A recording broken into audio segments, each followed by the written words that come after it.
Unang-una, ako po yung nagtataka, Ginoong Pangulo, pagka po pala si Senator Ping Lacson ang magdi-deliver ng privilege speech, wala pa po tayong nate-take up na kahit ano.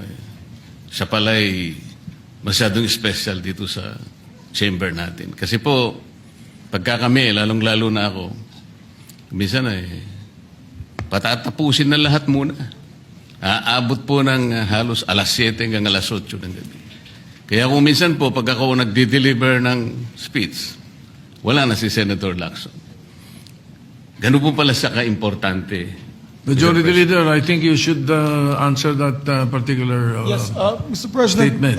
yung privilege speeches, alam mo, dalawang linggo na lang po naiiwan with due respect to Senator Marcoleta. Talagang tinutulak natin yung legislation. Una, yung privilege speeches, we put always, and it's been a practice in the past, in the tail end of the discussions, because the privilege speeches can take up a lot of time.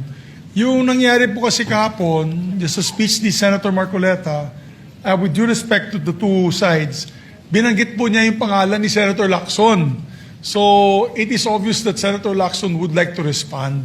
So, usually, when it is personal and collective privilege, especially when they're trying to defend themselves, kasi gusto mong i-defend sana ng sarili mo, binibigyan po natin ng pagkakataon.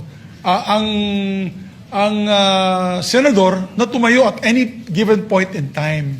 Kaya kung sinabi din po sa akin ni Senator Marcoleta kahapon na ito po ay personal and collective dahil galit ako kay Senator Lacson, ginawa kong agad-agad. Pero hindi po niya kwento sa akin ano yung purpose ng kanyang speech. Kaya nung ninapitan niya po ako for speech, binabigyan po natin Senator Tulfo muna, pagkatapos si Senator Tulfo, Senator Marcoleta naman po.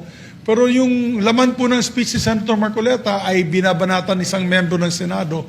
Obviously, that member of the Senate will stand and defend themselves. We have to give them priority. It goes for any member of the Senate, Mr. President. We will give that privilege to any member of the Senate. Thank you. All right, thank you. Mr. President, ang sinasabi ko lamang po ay ngayon ko lang po na nakita ang ganitong special treatment. Hindi ko naman sinasabi, Mr. President, na lahat ay ganito.